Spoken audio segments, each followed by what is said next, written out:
Assalamualaikum warahmatullahi wabarakatuh. Alhamdulillahi rabbil alamin. Alhamdulillahilladzi wa bihi nasta'inu ala umuri dunya waddin. Asyhadu an la ilaha illallah wa asyhadu anna Muhammadan abduhu wa rasuluhu sallallahu alaihi wasallam. Allahumma shalli ala sayyidina Muhammad. Allahumma shalli wa sallim wa barik alaihi.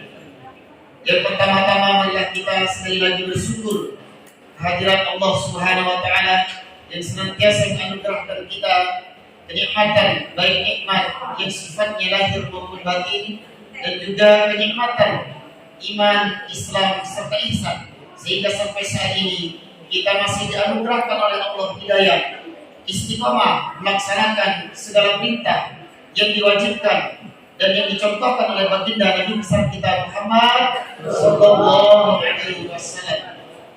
Dan juga sekali lagi kita ucapkan jazakumullahu khair ahsanal jaza kepada wali santri dan juga kepada seluruh tamu undangan dari tingkat sekolah dasar SD negeri di 3 kecamatan Unggala Timur dan juga Banjarbaru beserta guru damping yang juga hadir pada malam hari ini.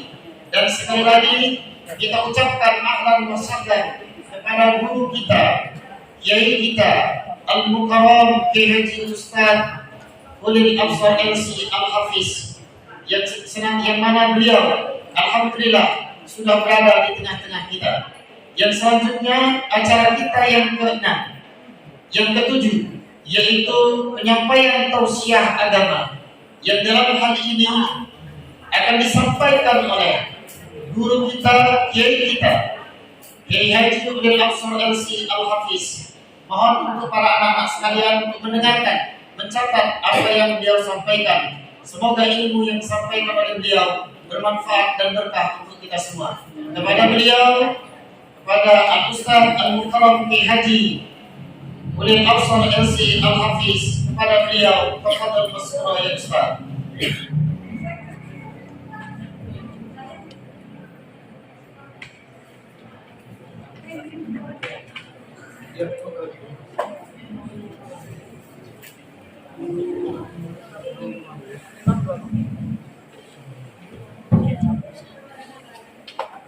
Assalamualaikum warahmatullahi wabarakatuh.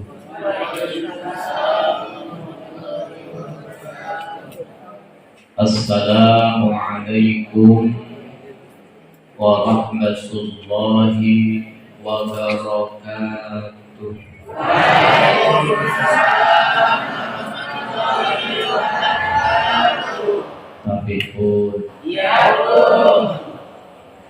Bismillahirrahmanirrahim. Alhamdulillahilladzi 'ammat ala'uhu jami'a makhluqatih fa'aba aksara an-nasi illa kufura wa nasuba minal ayati al-dhakirati ma dalla 'ala wahdaniyatih fa'amiyat basairul kafirin wal munafiqin wa ma zadatuhum illa kufura وبصر المؤمنين بالتكفير في آياته فأشرقت قلوبهم به إيمانا وتيسيرا.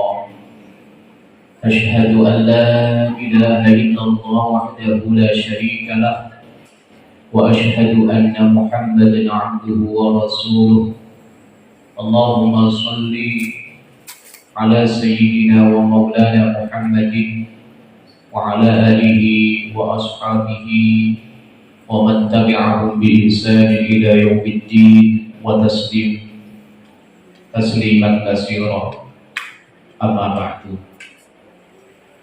Yang sama-sama kita muliakan segenap pengurus Yayasan Al-Bakri Tulang Bawang hadir di sini, alhamdulillah. Bapak Piakun beserta istri, dan yang saya muliakan segenap Dewan Asatidz Pondok Tahfidz Al-Bakri Tulang Bawang, wabil khusus kepada beliau Al-Ustaz Husendi beserta istri, Al-Ustaz Budi, Ada pula di sini ada Ustadz Syaroni. Kita doakan sama-sama semoga beliau semuanya diberikan keberkahan oleh Allah Subhanahu wa taala, dipanjangkan umurnya, dimudahkan setiap urusannya. Amin ya rabbal alamin. Yang saya banggakan dan yang saya cintai segenap santri Pondok Tahfidz Al-Bakri, saya bangga. Kenapa saya bangga? Karena Nabi Muhammad SAW bersabda, "Khairukum man ta'allamal Qur'ana wa 'allamah." Ini yang bilang bukan saya. Ini yang bilang Nabi Muhammad. Sebaik-baik kalian, kata Nabi, sebaik-baik kalian umatku adalah orang yang belajar Al-Quran kemudian mengajarkannya. Bahkan ada riwayat yang lain, hamalatul Quran liwaul Islam, wa man walahum faqad walallah, wa man 'adahum faqad 'adallah. Bukan hanya terbaik daripada umat Nabi Muhammad sallallahu alaihi wasallam, tapi Nabi menambahkan orang yang hafal Quran. Jadi perlu diingat ini. Orang yang hafal Quran itu adalah panjinya agama Islam. Wa man walahum faqad walallah. Barang siapa yang mengasihi, menghormati, mencintai para penghafal Al-Quran, maka sudah dipastikan dia juga akan dicintai oleh Allah. Namun sebaliknya, ini hati-hati ibu. Walaupun ini anak sampean kecil, kalau hafalannya lebih banyak dari kita, apalagi 30 juz, tamam semuanya. Wa man 'adahum faqad 'adallah. Barang siapa yang memusuhi para ahlul Quran, para hafidul Quran, maka sudah pasti dia melawan Allah, menjadi musuhnya Allah. Kalau secara logika kita nanteng sama Allah, musuhan sama Allah, menang apa kalah? Pasti kalah. Hati-hati sama satu dosen di kecil-kecil sampai rawit ini. 30 juz ini. Kita musuhi kan, jadi musuhnya Allah. Maka ini anak-anakku sekalian semangat, hafalkan Quran sampai selesai. Karena sebaik-baik daripada umatku, kata Nabi, adalah para orang yang mempelajari Al-Quran dan mengajarkannya. Semoga kita semuanya dijadikan ahli Quran. Amin ya rabbal alamin. Jadi kita patut bersyukur kepada Allah. Wajib hukumnya bersyukur. Kenapa? Karena kita dijadikan umat yang terbaik, diutus oleh Allah kepada kita utusan yang paling mulia, yang paling terbaik, diberikan kitab yang paling terbaik, diberikan bulan yang tidak diberikan bulan, yang dimana umat-umat sebelum Nabi tidak pernah diberikan bulan-bulan seperti bulan Ramadan. Ini termasuk nikmat yang luar biasa. Karena apa? Ini dengar. Jadi kalau kita tadi dalam sholat tarawih, kita dengarkan bacaan beliau yang merdu. Inna anzalnahu fi lailatul qadr. Surat apa? Surat apa? Al-Qadr. Nah, imam ya kayak tadi, Pak. Imam itu enggak cepet-cepet amat, ya enggak panjang-panjang amat. Seperti yang viral kemarin, ada imam Malaysia ditabuk sama sandal. Ternyata diselidiki kelamaan bacaannya. Kata Imam Al-Ghazali, lebih baik mana bacaan panjang-panjang tetapi makmumnya sengsara, makmumnya sedikit, daripada jamaahnya banyak kemudian bacaannya sedikit. Standar lebih baik mana? Kata Imam Al-Ghazali, lebih baik bacaannya sedikit, makmumnya banyak. Ya standar kayak tadi, inna anzalnahu fi lailatul qadr. Jangan puasa ini hafal Quran 30 juz. Nanti di rumah ya besok lagi udah anak-anakku ya. Wah saya imam pak, ya udah nggak apa-apa. Yang dibaca Al-Baqarah. Besok Yasin. Besoknya lagi Ali Imran. Pak aku kabur. Intinya apa? Allah memberikan menurunkan malam yang sangat mulia namanya Lailatul Qadar. Lailatul Qadar ini kalau kita mendapatkannya pahalanya melebihi 83 tahun lebih 40 bulan. 1000 bulan. Loh, ini sejarahnya gimana? Kalau kita mempelajari Al-Quran itu ada yang namanya asbabun nuzul. Sebab-sebab diturunkannya Al-Quran. Apa sih sebabnya? Pada suatu ketika di bulan Ramadan, Nabi beserta sahabatnya ngobrol-ngobrol. Ngobrol-ngobrol, tahu-tahu Nabi Muhammad ini senyum. Duh, penasaran ini di tengah obrolan Nabi senyum. Kalau mungkin kita ini sama Ustaz Husain di ngobrol enak-enaknya, Ustaz Husain ini senyum-senyum sendiri. Ini mungkin lagi pikirannya banyak di Ustaz Husain. Saya diperlihatkan oleh Allah Subhanahu wa taala kelak di yaumil mahsyar, di yaumil qiyamah ada nabi yang namanya Nabi Sam'un. Nabi Sam'un ini enggak punya pengikut. Jadi ada nabi yang enggak punya pengikut. Namun luar biasa Allah Subhanahu wa taala memberikan keistimewaan. Dia mampu beribadah fi sabilillah selama 1000 bulan. Memerangi kafir, memerangi non muslim yang melawan Islam. Itu enggak pernah kalah. Padahal senjatanya itu hanya apa? Rahang unta. Rahang unta. Diberikan oleh Allah senjata rahang unta, pedang dari rahang unta. Kalau kita ini rahang ini ya. Rahang mana? Rahang itu yang ini apa yang ini? Rahang yang ini apa yang ini? Sama, ini rahang kanan, rahang saya bisa beritahu.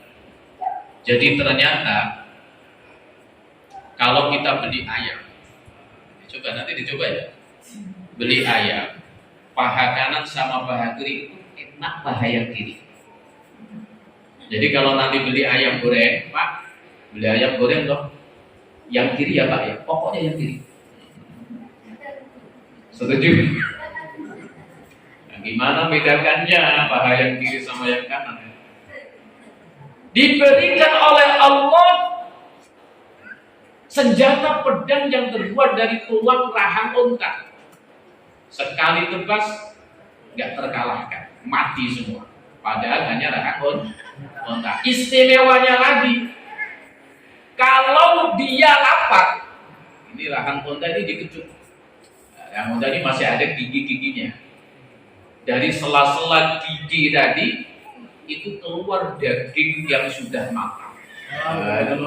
Jadi nggak repot-repot nih. Waduh, ini daging mahal nih. Nggak repot-repot. Jadi Nabi Sam'un ini nggak repot ini. Kalau lapar makan dia, tinggal dihisap keluar daging yang sudah matang. Kalau nggak ada, ini dikecup lagi. Keluar dari sela-sela gigi rahang unta tadi, keluar air yang sangat manis. Sampai penasaran, ini kayak mana nih? Raja kafir ini penasaran. Ini kayak mana Sam'un ini kok nggak pernah terkalahkan ini? Ini harus memikirkan cara. Gimana caranya? Kebetulan ini ada istri. Istrinya, jadi Sam'un punya istri. Ayo kita datangi kemudian kita bujuk. Kita kasih hadiah, kita iming-imingi hadiah kalau mau bekerja sama dengan kita untuk membunuh Sam'un, maka kita akan berikan apa saja harta yang ada di kerajaan ini. Apapun kemauannya akan kita penuhi. Ya udah, ayo kita ke sana. Utusan raja ke sana. Wahai istri Samsun, maukah engkau kami ajak kerjasama? Kalau mau, akan kami berikan harta apa yang kamu inginkan, berapapun itu, intan, permata, uang, tanah, semuanya. Pertama nggak mau itu kan suami saya. Didatangi lagi kedua kali, ketiga kali, keempat kali, akhirnya apa? Mau ini. Kadang biasanya suami ini bisa sukses itu karena seorang istri. Begitupun pula sebaliknya, seorang suami ini bisa terjerumus kepada korupsi, kepada hal-hal yang dilarang syariat. Biasanya itu juga karena istri. Samsun juga gitu. Wah, ini kayak mana ini? Ya udah, saya setuju dah. Ini tolong nanti Samsun ketika tidur kamu ikat. Jadi orang kafir tadi kasih tali yang sangat kuat sekali. Ini nanti kamu ikat. Oh ya udah, kalau sudah kamu ikat, lapor sama kita. Kita bunuh rame-rame. Ini istrinya bingung ini. Soalnya tahu suami saya itu kalau malam tahajud jarang tidur. Kalau siangnya puasa, jadi sambil nunggu sambil ngantuk-ngantuk. Malam pertama gagal. Karena Samsun nggak tidur. Malam kedua, ya udah saya cobain. Akhirnya apa? Samsun tertidur. Kalau paling hanya sejenak tidurnya. Tapi apa? Dikasih ikat ya. Ditali semua, kakinya ditali, badannya ditali, tangannya ditali. Samsun bangun. Duh, kok saya sudah keikat nih, gimana? Siapa yang ikat saya? Oh saya, kata istri, jujur. Oh saya ingin membuktikan kalau abang ini memang kuat. Ya betul, memang saya kuat, dikasih kekuatan oleh Allah. Hanya ngolet sedikit, kerel semuanya. Apa? Lepas, putus lagi. Oh, ya udah, lapor sama kuda kafir ya. Kayak mana ini? Misi gagal. Ya udah, ini saya kasih tali yang lebih besar lagi. Besok dicoba lagi, dikasih tali lagi. Bangun, ngolet saja putus. Loh, tadi siapa yang nali saya? Mohon maaf, suamiku saya lagi. Loh kenapa? Saya ingin membuktikan benar enggak kau memang laki-laki terkuat di dunia. Oh ya udah, dimaafkan. Malam ketiga dikasih rantai, diikat semua. Malam ketiga ternyata apa? Enggak mempan, lepas semuanya, rantainya patah saja. Akhirnya Samsun ini, jadi kalau Samsun itu bahasa Arabnya, kalau bahasa Nasraninya ya orang-orang Kristen namanya Samsun. Kalau bahasa Tiberiasnya itu Simpson. Kalau Ibrani itu Simpson. Itu salah satu dari Nabi di Samsun. Samson juga pernah difilmkan itu. Ya itu betul itu. Itu adalah sejarah Nabi di zaman Bani Israel. Ternyata masih patah juga, gak bisa itu diikat itu. Kemudian Samsun ini apa? Keceplosan, istriku.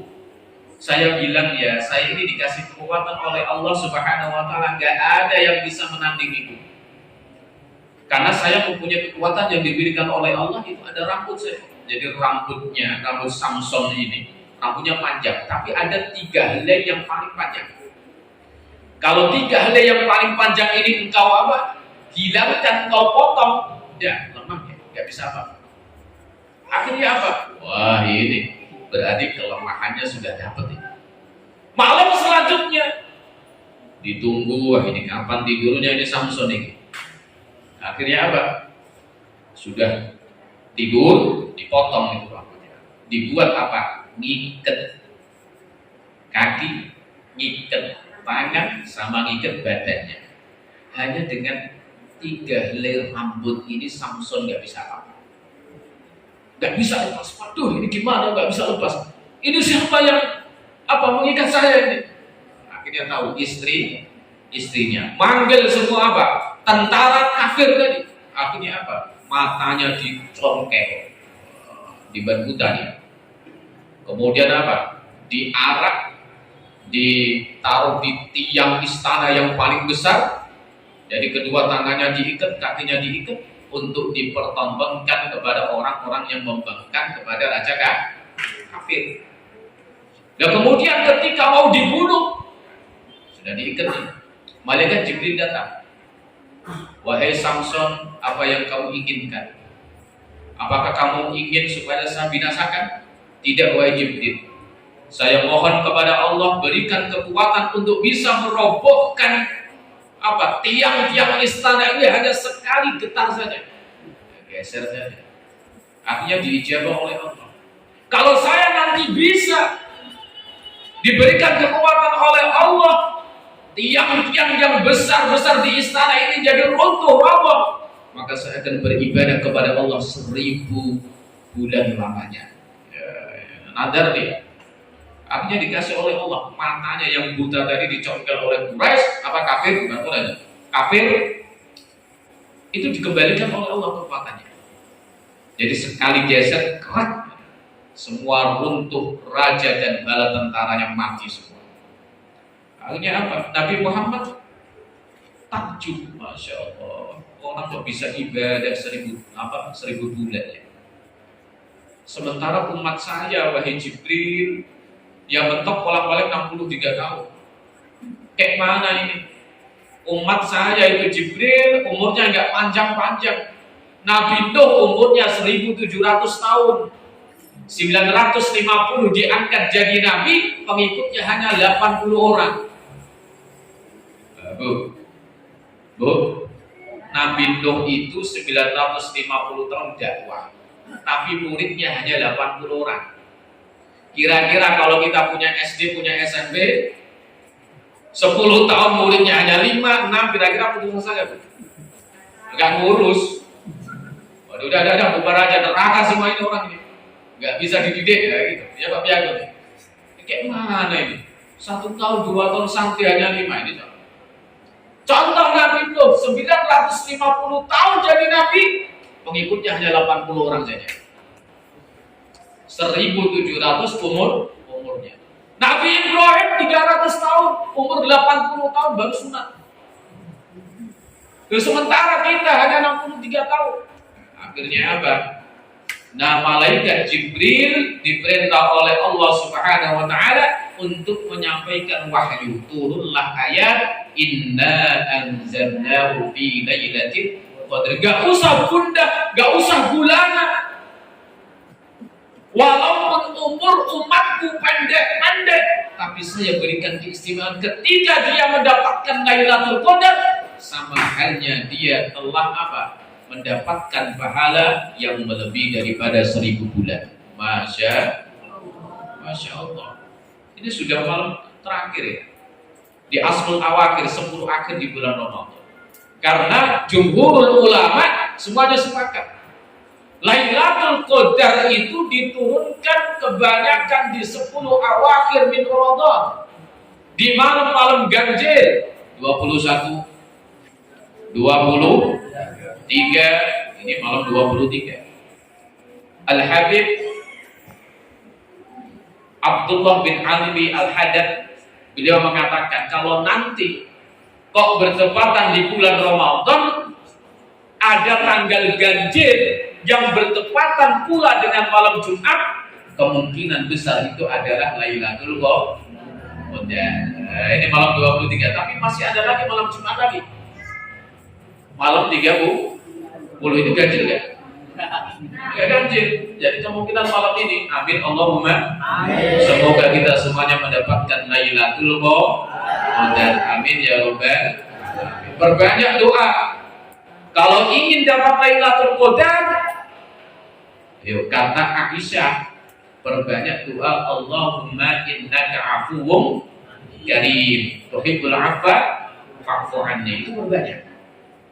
Kemudian Ali bin Abbas, dari sahabat Ibnu Abbas radhiyallahu anhuma, Rasul Muhammad sallallahu alaihi wasallam bersabda, "Man qala la ilaha illallahul halimul karim, subhana rabbis samawati sab'i wa rabbil 'arsyil 'azim, Ini dibaca 3 kali. Kana kamisliman adraka lailatul qadri. Maka barang siapa yang membaca la ilaha illallahul halimul karim, subhana rabbis samawati sab'i wa rabbil arsyil azim 3 kali saja, dan yakin berprasangka bahwa malam itu Lailatul Qadar, kata Nabi Muhammad sallallahu alaihi wasallam, kana kamisliman adraka lailatul qadri, maka seperti dia mendapatkan Lailatul Qadar. Man qama ramadhana imanan wa ihtisaban ghufira lahu ma taqaddama min dhanbihi wa ma ta'akhkhar. Jadi kalau yang menghidupkan malam-malam Ramadan, khususnya Lailatul Qadar ini, maka dia akan diampuni dosa-dosa yang telah lewat maupun dosa-dosa yang belum lakukannya. Sebagaimana dia keluar dari rahim bundanya, jadi dosanya sudah tidak ada. Ini dihafalkan tadi ya, sudah hafal belum? La ilaha illallahul halimul karim, subhana rabbis samawati sab'i wa rabbil arsyil azim. Ya kalian. Ini masih ada 7 hari lagi. Mari kita hidupkan Ramadan ini. Ibadah kita diterima Allah. Jangan sampai tidak diterima. Ini sudah hampir berlalu di Ramadan. Jadi pada suatu ketika ini perlu nih, apakah kita termasuk dari golongan tersebut apa tidak? Jadi pada suatu ketika Nabi Muhammad ini naik mimbar. Ketika naik mimbar pertama, tangga pertama, beliau bilang amin. Naik tangga kedua, beliau bilang amin. Naik tangga ketiga di mimbar, beliau bilang amin. Setelah turun selesai khutbah, para sahabat bertanya, ada apa gerangan ya Rasul? Kenapa engkau kok bilang amin? Kemudian Rasul menjawab, tadi ada malaikat Jibril datang. Doa saya suruh ngaminkan. Doanya apa wahai Nabi? Yang pertama ketika naik tangga pertama, Jibril itu ngomong berdoa kepada Allah, celaka bagi orang-orang yang ketika mendapatkan Ramadan tapi dia tidak mendapatkan ampunan di bulan Ramadan. Tentunya dijaga. Jadi jangan sampai kita termasuk dari golongan ini.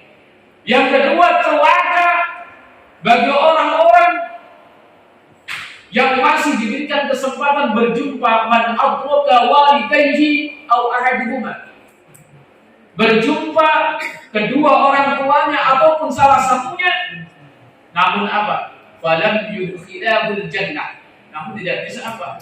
Menyebabkan dia masuk surga. Artinya jangan sampai kita durhaka. Sering nyakiti orang tua, diperintah tidak mentaati, kasar kalau kita ngomong, ditanya jawabnya nyengol-nyengol, ibu kata alim dia pun itu. Yang ketiga, naik tangga ketiga ini, Jibril berdoa lagi, celaka bagi orang-orang zakiran dzukirka indahu walam yusalli alaika. Jadi ketika disebut namamu wahai Nabi Muhammad, kok tidak mengucapkan sholawat, maka celaka baginya. Amin, kata Nabi Muhammad sallallahu alaihi wasallam. Ini 3 yang didoakan Jibril dan diaminkan oleh Nabi. Gunakan kesempatan ini, masih 7 hari lagi. Jangan sampai kita tidak mendapatkan ampunan dari Allah. Bulan Syawal, Nabi Muhammad didatangi Jibril lagi. Jadi contohnya malam ini itu malam takbiran. Nabi Muhammad, para sahabat pada takbir, tahlil, tahmid, Allahu Akbar, Allahu Akbar, Allahu Akbar. Tahu-tahu malaikat Jibril datang. Wahai Nabi Muhammad, ya malaikat Jibril, saya ingin doa lagi. Sudikah kiranya engkau mengaminkan? Baik, saya akan aminkan. Yang pertama doa Jibril apa? Jangan terima puasa dan ibadahnya ya Allah orang-orang yang durhaka kepada orang tuanya. Jadi puasa nggak pernah tinggal yang wajib, yang sunnah nggak pernah tinggal juga. Tapi kalau durhaka sama orang tua, Jibril doa sama Allah, diaminkan Nabi Muhammad, nggak bakal diterima puasa dan ibadah. Yang kedua, Malaikat Jibril doa, jangan terima puasa dan ibadahnya kaum perempuan. Nah ini istri-istri yang durhaka kepada suaminya.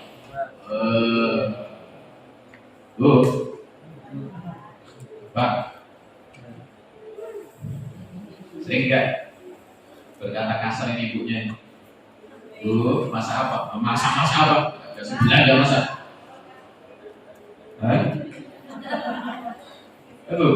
Santai. Kalau jadi laki-laki santai. Kalau ada perempuan yang seperti itu, sering bentak-bentak, nyengol-nyengol, nyakiti suami, kita diam aja, biarin aja. Karena di saat itu pula bidadari surga minta Allah antri mereka. Wahai Allah, saya sudi, saya bersedia untuk menemaninya. Apalagi yang punya jenggot ini, masya Allah, bidadari berderajat ini jenggot. Makanya ini saya dibilang sama istri saya, Mas, kenapa? Tolong jenggotnya dicukur. Loh kenapa? Cemburu rupanya. Ada bidadari berderajat. Kata Nabi Muhammad SAW, orang perempuan yang puasanya rajin, sholatnya nggak pernah tinggal, namun durhaka kepada suaminya, masuk neraka dia. Jadi dulu zaman sahabat, zaman Nabi ya, ada para sahabat itu mengiringi perempuan yang sholatnya rajin, puasanya nggak pernah tinggal, sedekahnya nggak pernah tinggal, zakatnya masya Allah selalu ditunaikannya. Mereka berkata, wah ini perempuan meninggalnya husnul khotimah. Apa kata Nabi? Tidak. Dia tidak husnul khotimah, tapi masuk neraka. Loh, kenapa bisa wahai Rasul? Sementara selama ini kami saksikan bahwa dia sholatnya luar biasa, puasanya, ibadahnya luar biasa. Kenapa masuk neraka ya Rasul? Karena dia sering menyakiti hati suaminya. Yang ketiga, jangan terima puasa dan ibadahnya ya Allah. Ini yang doa Jibril ini. Orang-orang yang masih ada rasa di hatinya dendam, rasa hatinya permusuhan, gak mau akur, gak mau rukun, puasanya dan ibadahnya jangan engkau terima ya Allah. Itu doa malaikat Jibril. Nabi Muhammad mengaminkan. Maka menjelang 7 hari kemungkinan kita sudah masuk di Idul Fitri. Mari kita benahi yang durhaka pada orang tua, kita minta maaf. Kita minta maaf dengan setulus hati, karena mereka lah yang mengandung kita, melahirkan, merawat sampai sesukses ini. Yang kedua, yang suka kasar sama suaminya, yang keluar gak izin, atau sering nyolong duit suaminya, minta maaf. Ustaz, gimana hukumnya kalau suami yang durhaka? Itu urusan Allah dengan suami ibu, karena suami itu menanggung dosa-dosa istri. Ya, makanya berarti ujian suaminya, maka jangan dibentak-bentak. Kalau dibentak-bentak nanti kurus bu. Kalau sudah kurus itu apa? Sampai kurus kepalanya ini apa? Pecinya itu lopo. Ya, jangan dibentak mati nanti. Jadi janda itu. Ya. Itu yang ketiga, ya ayo kita saling memaafkan. Ya segenap pengurus yayasan, sivitasnya, karyawannya, ayo saling memaaf, ya, sehingga apa puasa ibadah kita diterima oleh Allah Subhanahu wa taala. Demikian yang dapat saya sampaikan, ini sudah 30 menit. Nah ini anak-anak besok menurut informasi yang saya terima itu sudah liburan ya. Jadi pesan saya, ini walaupun saya bukan dari yayasan, paling tidak mengingatkan karena di pondok itu juga besok hari Sabtu sudah libur. Apa yang saya sampaikan kepada anak-anak sama kegiatan pondok jangan sampai dihilangkan. Kalau sudah sampai rumah, sholat wajib jamaah ya. Terus terusnya jangan sampai lupa jaga nama baik dirimu, nama baik kedua orang tuamu, nama baik alma matermu. Jangan lupa-lupa ini ya orang tuanya, kalau ada wakil orang tuanya jangan dibolehin naik motor. Untuk orang tua ini ada ijazah dari kiai saya ini. Jadi kalau ingin anaknya itu hafalan Qurannya mudah, terus ketika belajar itu diberikan nur oleh Allah, bisa langsung paham, bisa langsung tertanam, tertancap di dalam hati dan pikiran. Ini ibu-ibu, bapak-bapaknya kalau habis sholat subuh baca Bismillah 786 kali. Bismillahirrahmanirrahim. Bismillahirrahmanirrahim. Gak boleh kurang, gak boleh lebih. 786 kali kajian kepada anak-anak. Insya Allah anak-anak kita akan dijadikan oleh Allah anak-anak yang ahlul Quran, ahlul ilmi, ahlul ibadah, ahli syukur, soleh ya. Amin ya robbal alamin. Demikian yang dapat saya sampaikan. Apabila ada kekurangan, silakan mohon maaf, dan sebesar-besarnya kami juga mohon maaf apabila ada kata atau perilaku ini sudah mulai meninggalkan kita Ramadan. Ustaz Rusandi besok mau pulang katanya. Saya juga mohon maaf Ustaz Rusandi, ya, Ustaz Sanusi, ya, Ustaz Saroni, ya. Semuanya yang ada di sini anak-anakku, ya, mohon maaf. Wa'afumikum hadirallahu wa iyyakum ila thoriqil qawim. Wallahu muwaffiq ila thoriqil qawim. Wassalamualaikum warahmatullahi wabarakatuh.